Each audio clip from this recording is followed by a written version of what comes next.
Hi there, my name is Heidi Williams and I am your Thornton Mayor. And welcome to our third edition of our new television show called Thornton Now. In the city of Thornton, we really value our nonprofit partners and they provide services to folks in our communities and the communities around us, frankly, to people who are in need. And so I have decided today to focus on services for children. Today I have with me Courtney Wickberg with A Precious Child, and she's the Chief Operating Officer with A Precious Child, and she's here to tell us a little bit more about her organization and what they do really around the whole metro area, I believe. So I'm just going to turn it over to you and let us hear a little bit more about you guys. Well, thank you so much for having us on. We really appreciate it. So Precious Child, we focus on providing opportunities and resources to children in need. And so we work with over 440 agency partners in the Denver metro area, including Thornton.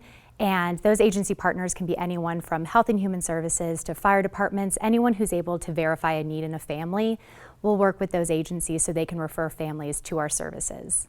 Our main program that we have is our resource center, so families can actually access basic essentials such as clothing, diapers, wipes, shoes, free of charge, and we allow them to come into our resource center and shop with dignity. So everyone gets a shopping cart and they can come in and shop for their family. They typically get about 40 to 50 items of clothing per person in their family on each shopping visit. That's wonderful. So how do you get the products? I'm assuming they're donated. How can someone donate products to your facilities? Yeah, so we see about 30 to 40 families every single day. So if you can imagine, that's a lot of clothing, especially when we're giving so much away. So we desperately need in-kind goods such as clothing. Again, we try to really give our families a dignified experience because we want our families to feel good about themselves when they're coming to shop for their families. So we really want good quality clothing. So people can donate at our new facility at 7051 West 118th. We're right off of Main and 120th. We just moved there about 2 months ago. So we doubled our space. We had 12,000 square feet before, and now we have about 25,000. Wow. So we're very excited, but we're quickly filling it up, but we still need a lot of more donations to serve those families. Okay, I remember taking just loads of stuff over there when I was helping my mother-in-law clean, and it was so nice to know that we were giving our donation to someone who really needed it. I love that whole idea. And do you take monetary donations as well? Yeah, we accept monetary donations as well because we have 3 scholarship programs in addition. So when we were looking at the child as a whole, obviously the first thing that we wanted to make sure that child had was the basic essentials, such as clothing and diapers and wipes. But looking at to what else a child needs to thrive in their education, we really looked at extracurricular activities and educational empowerment. So we have 3 scholarship programs, our Give Sports and Give Arts scholarship program that really focuses on the extracurricular activities. So we're able to provide scholarship funds so that those kids can actually play soccer with their school friends after school and actually be involved. And then we also have EduEssentials, which provides educational essentials to children in need. So every child has these different barriers when they're in their educational path, whether it be access to a computer or tutoring fees. So we're able to come alongside that child and actually provide those to the child so they can thrive in their education. That's wonderful. And where do your clients come from? They come from all over. Poverty is not a cookie cutter issue, and so we rely on our agency partners to identify those families for us. Last year we served over 44,000 children in the Denver metro area. That's larger than Adams 12 School District has as far as kids go in their district, so that's amazing. Yeah. Wow. Do you have any events coming up or anything that you would like to talk about? We do. We have 2 of our luncheons coming up. So we have our Broomfield luncheon that's at the Omni, and that's on October 29th. And then our Denver luncheon that's at the Denver Hyatt downtown on the 31st. And those are great lunch and learns where people can come in. It's free of charge. There will be an ask at the end, but it's just a great introduction into our organization. And we always have a client speaker so they can speak to the services that we provide. So how could they donate to, or how could they register for that event? They can go onto our website at apreciouschild.com. Wonderful. Yeah. Well, thank you so much for being here, Courtney. We really appreciate the services that you're providing for not just our citizens, but the citizens in the Denver metro area. And I know that my other mayor counterparts feel the same way. So thanks again for all you do for kids, and let us know how we can be helpful for you in the future. Thank you so much for having me. I appreciate it. Of course. All right. Well, thank you. We're going to take a quick break, and when we come back, we're going to be talking to Emily Stromquist. She's the executive director for Food for Hope. So we'll be right back. Thank you. Come to Thornton Harvest Fest on Saturday, September 8th. Presented by Larkridge, Thornton shopping and dining destination. At I-25 and Highway 7 off exit 229. In the morning, grab a fishing pole and head to Grandview Ponds for a children's fishing derby, or grab a fork and go to the pancake breakfast at the Active Adult Center. Come to Community Park for fun activities including live entertainment, Kid Zone, and the chili cook-off. Watch the skate park competition and visit dozens of local vendors. There's something for everyone at Thornton Harvest Fest on September 8th. Wouldn't it be great if you had a way to let Thornton know when a pothole suddenly appears? Or when other issues in the city need attention? Like a streetlight going out, or some broken concrete on a sidewalk. Now there is. It's an app for your mobile phone called My Thornton. Just tap the app and you can report dozens of issues directly to Thornton staff. You can also get updates on the issue as it gets resolved. So I think I've got everything I need. Do you want to stop for lunch or something? Yeah, that sounds great, but I'm not really sure what's around here. Do you know? Well, in Thornton, when we have this question, we tap the app, the My Thornton app. Thornton information is literally just a tap away with the new My Thornton app. City information, news, restaurants, and more are all at your fingertips. Just visit the App Store for your Android or iPhone and search for Thornton. There you will find the My Thornton app. Download and install the app and you are ready to find information about city events, shopping, news, and you can communicate with City Hall about issues 24/7. Just tap the app. Welcome back to Thornton Now. I'm Heidi Williams, your Thornton Mayor, and we're here with some nonprofit partners talking about different services that are offered in our community. And I have Emily Stromquist here. She is the Executive Director for Food for Hope, and she's going to talk a little bit about Food for Hope. But first, I guess I will give a little introduction because I was one of the co-founders of Food for Hope with our pastor, Ruben Villarreal, with Thorn Creek Church. And what really happened and that kind of spurred this for me was that I was finding out about the hunger that we had in our community, and it was so shocking to me that we had kids and adults, frankly, that were hungry in our neighborhood and really right down the street from me. And so I called together all of our faith-based community members and said, you know, I feel like this is something that the community should be tackling and that we should be doing something about, because the city doesn't really have resources to provide any human services support. So that's really how I had a role in it, and I just want to turn it over to Emily to talk about the mission and really what you're doing and that sort of thing. So take it away. Yeah, well, once you guys sort of gave me the go-ahead to see what we could really do, what was shocking to me were the number of children that struggle with hunger in Thornton and in Adams County, and we really wanted to do something to address that. So our mission is to empower and nourish the future of our community by providing nutritious food to those kids. So right now we run a few programs. The primary one is sending home bags on the weekends. This school year that's about to start, we're going to be distributing 570 bags every week to 8 elementary schools so that they have something to eat when they normally wouldn't have anything on the weekends or very little. And then we also are partnering with high schools with our school fuel program, because we were receiving information from Thornton High that students were coming in hungry. They weren't receiving the food they needed. Teachers were buying food with money out of their own pockets. They were bringing extra lunches to help feed kids. So we just bring high protein snacks every week, at least 1,000, to give out to kids so that they can have the energy and the focus they need to do well in school. Wow, that's really amazing. And it is amazing to know that even the high schoolers are struggling with this. And there's such a stigma around kind of food insecurity for adults as well as kids. So talk to us about how you kind of deal with that, keeping the kids feeling confident. Right. We work with our schools to make sure that their distribution is the best fit for their school population, and the teachers and the staff that work there know that better than we do. So for some schools, they call the children down to get their bags. Others take them to the classrooms. And also something that's really important is just educating the classes as a whole. We encourage the teachers to just address that we all come from different places and it's all okay, but that we all need that food and nutrition to grow and be healthy and to be successful, and that it doesn't mean that someone's less than maybe because they need that assistance. And it's still a struggle, especially with our older students. So it's something we're constantly addressing. That's good. I'm glad that you're at least able to, address that as best you can. I know kids can be kind of mean sometimes, and so we just want our kids in our community to be fed and healthy. And I think that one thing that really prompted me to talk to Ruben about Food for Hope, about starting Food for Hope, and you were there when we named it, so it wasn't just me, but was looking at how do we have kids feeling empowered in the classroom. And I think when kids are hungry, they're not empowered. They're hungry. I mean, we get crabby when we're a little bit hungry, but we don't even know what hunger really means because we haven't been in those shoes. So I love the fact that, I love the breakfast in the classroom, which a lot of our schools do. If they have a certain amount of free and reduced lunch and above, everybody just gets breakfast in the classroom or whatever, and that's amazing. But after they have their lunch, then they go home and they might not have enough food. So tell us a little bit about what's in the bags, because I know that's different than what some of the other programs provide. Right, we really try to be intentional with what we put in the bags, and being an independently funded nonprofit allows us to do that.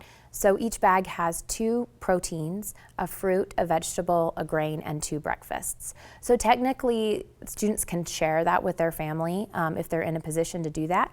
But if there are multiple siblings in one family at the same school that need food assistance, we make sure that each sibling gets a bag. So it should be plenty to provide for them and their family to have that extra nutrition through the weekend. Great.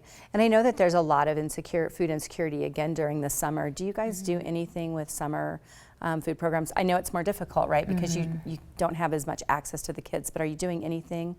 Right now, our current model really relies on that relationship with the schools. In addition, because there are a lot of legal ramifications and there are red tape around privacy of people's income situations.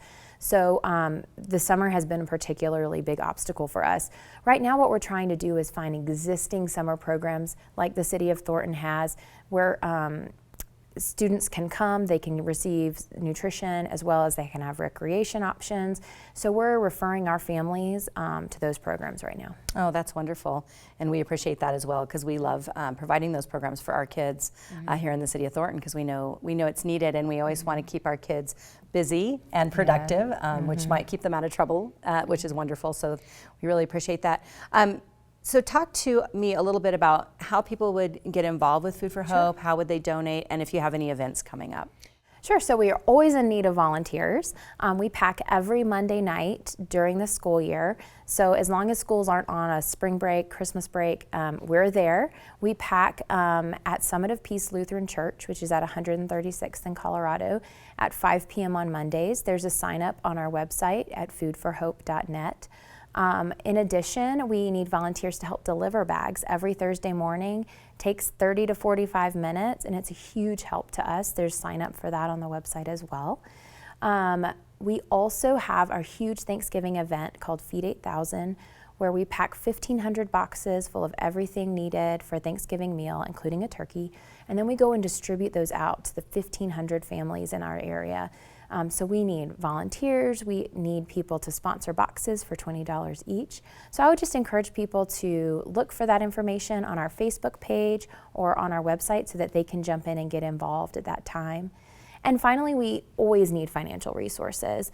We purchase about 2,000 pounds of food per week during the school year, and we really try to make sure that we keep the highest nutritional standard possible. And in order to do that, we need funds. It costs about $4 per bag per student to do that. So roughly $150 per year to feed a student for a whole year.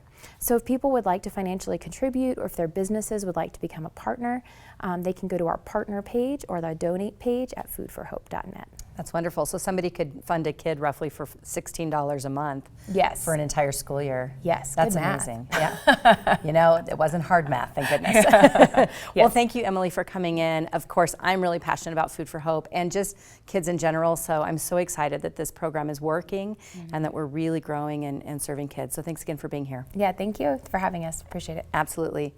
And we're going to take a quick break here, and then finally we're going to ask Don Moseley with Ralston House to come up and speak to us, and we'll be right back.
All right, welcome back to Thornton Now. My name is Heidi Williams and I'm your Thornton Mayor.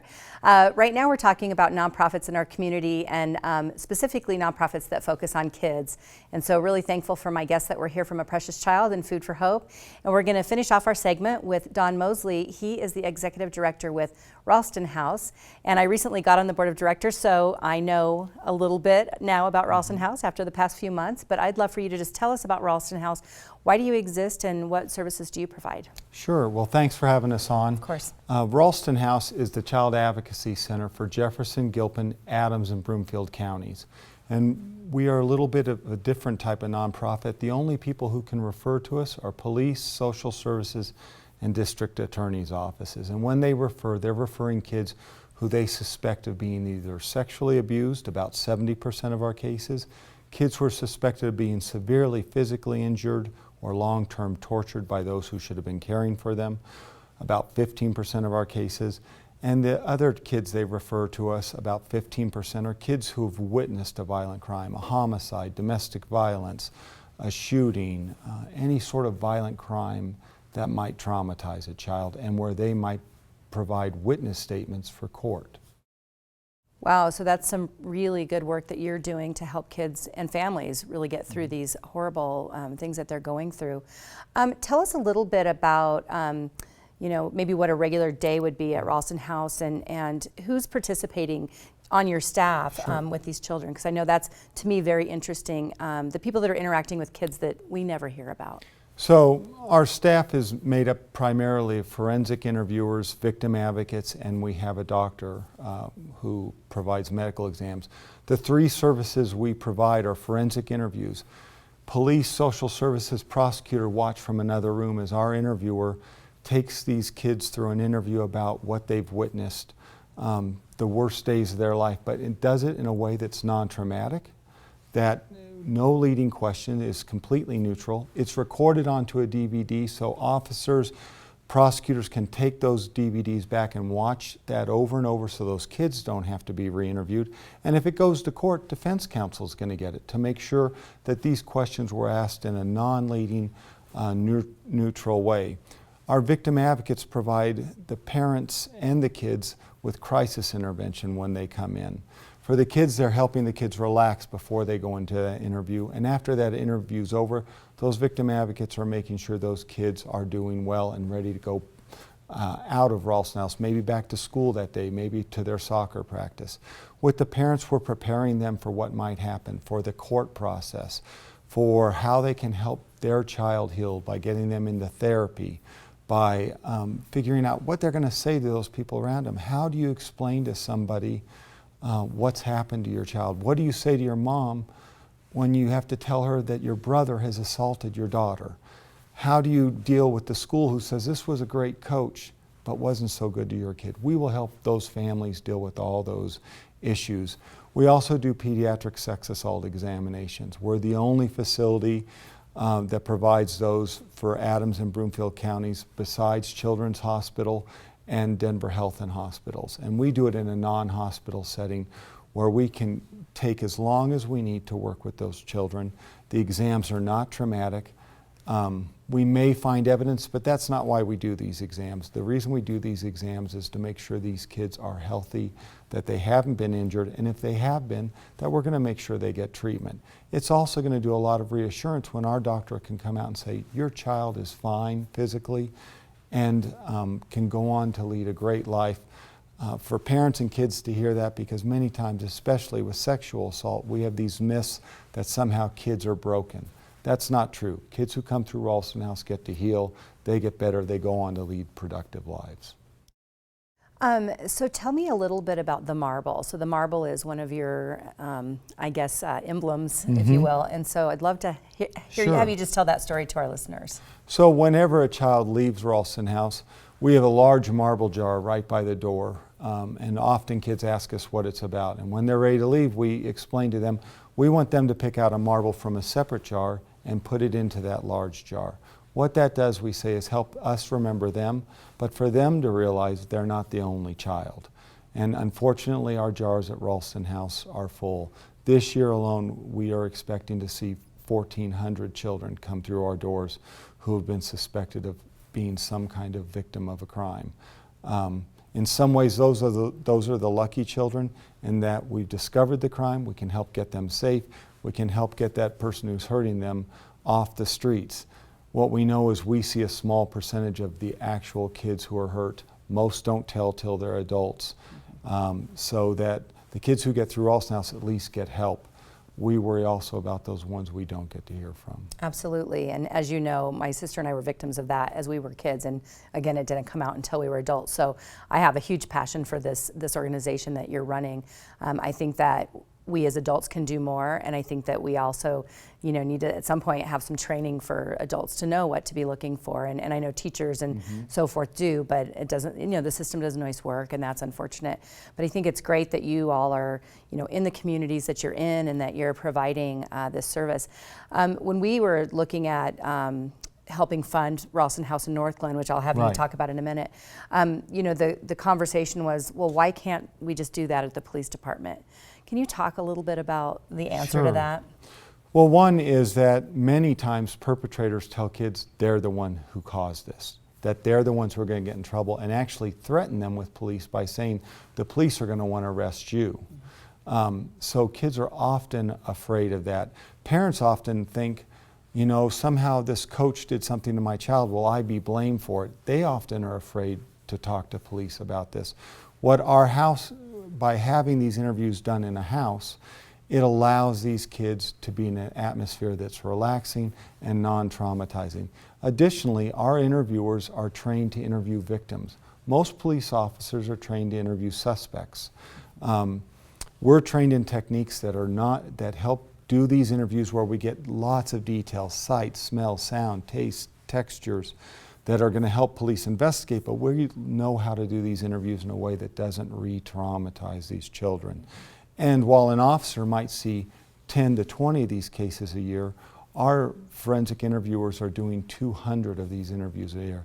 They become experts in how to do these types of interviews and how to keep kids safe and non-traumatized while doing those. And do the interviews help when if the case goes to court?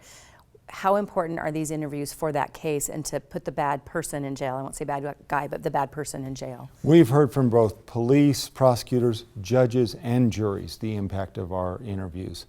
When juries watch these interviews of these kids and get to see kids in a relaxed atmosphere talk about what is going on in great detail, it unfortunately brings that crime alive for them and gives them many times the details they can use to figure out the truth of what's going on in this case. We've got to remember these kids still have to testify in court, and if you can picture being 6, 7 years old, the person who's hurt you sitting across from you in a room full of strangers trying to talk about these horribly traumatic incidents, often they're not as eloquent on the stand as they are when they're in an interview room with our staff asking questions in a relaxed manner. And the jury also gets to see our staff doesn't make up any leading questions or put ideas. They get to see all this comes from the child. So it makes a huge impact in giving that child a voice in the courtroom where otherwise they might not have one. Yeah, and so I think that really does empower the child. Again, you're helping the child heal, and by giving them that, it's like, it's okay if you're not going to be perfect on the stand. We also have this other way that they'll still know the facts, and so I think that's really amazing. We have exciting news here in the 17th Judicial District, which is basically Adams County. Tell us a little bit about that. So we started working in the 17th Judicial, Adams and Broomfield counties, approximately 3.5, 4 years ago. We were operating out of a very small house that would allow us to do one interview. If we had to do more interviews at a time than that, those kids had to come down to Jefferson County. They also we didn't have a medical room in that house, and so those kids had to come to Jefferson County for their medical exams. What the cities and cities in Adams County and the county of Adams did was come together to build Ralston House a new home, a 5,000 square foot facility that has 3 interview rooms, so we can do 3 interviews at a time, a medical room, so that we can do medicals here in those kids' community. It says a lot about the cities in Adams County, how they value children. They have put their mark for the next 30, 40 years that this building will be in use, saying we are going to do the best we can for our kids and make sure they're in a comfortable environment. The building wasn't built to be an office building, it's built to make kids feel at home and safe. And that was the city stepping up and saying, these are our kids. It's located in North Glen, but it will serve all of the cities and kids in Adams and Broomfield counties. This year alone, we are expecting to see over 100 kids coming through where we're working with Thornton Police Department to interview these kids to keep them safe and make sure that the people who hurt these kids are held accountable. I want to add that we could not do this without the diligent work of the police departments we work with. Thornton would be an example of that. While we always say we do these interviews, when we finish interviews, police are then getting warrants, searching computers, doing further investigation. We get the details. They have to go out and prove this case and find those details and find all that evidence to bring to court. Ours is a small piece of the project, but what I will say is the officers who work these kind of cases put in the extra time. It becomes very personal with them, and it takes its toll on them, the things they have to see. So without our police partners, Ralston House would be ineffective. With them, I think we keep so many kids safe and prevent further crimes by getting people who hurt kids off the streets. That's wonderful. And just really quickly, because I know we're running out of time, can you tell us a little bit about any events you have coming up, and then how can people help? So while the cities have put up funding for this new building, there's still funding we need to complete the building, to bring in new staff as we expand. So we are doing a capitalization campaign around that. You can go to ralstonhouse.org to find out how you can be involved. We will be putting up all our events that we will have coming up over the next few months up there. There are lots of ways to get involved in Ralston House, whether it's volunteering, donating money to help build our new building, or donating snacks so that while the kids are at Ralston House, they have something to eat. And that can work as a comfort food for them while they're going through these experiences. My understanding is the kids often say that that's their favorite part, is the snacks. Often when we do surveys and we say, what did you like about it? And a lot of it, it's either the snacks or the Wii games. Yeah. Typical kids, right? Yeah. Well, thank you so much for being here today. I really appreciate it. And I know that the viewers love hearing about this as well, to know that these services are available in our community. Well, thank you for having me, and thank you for what the City of Thornton has done for Ralston House and for the kids who live here. Absolutely. Thanks a lot.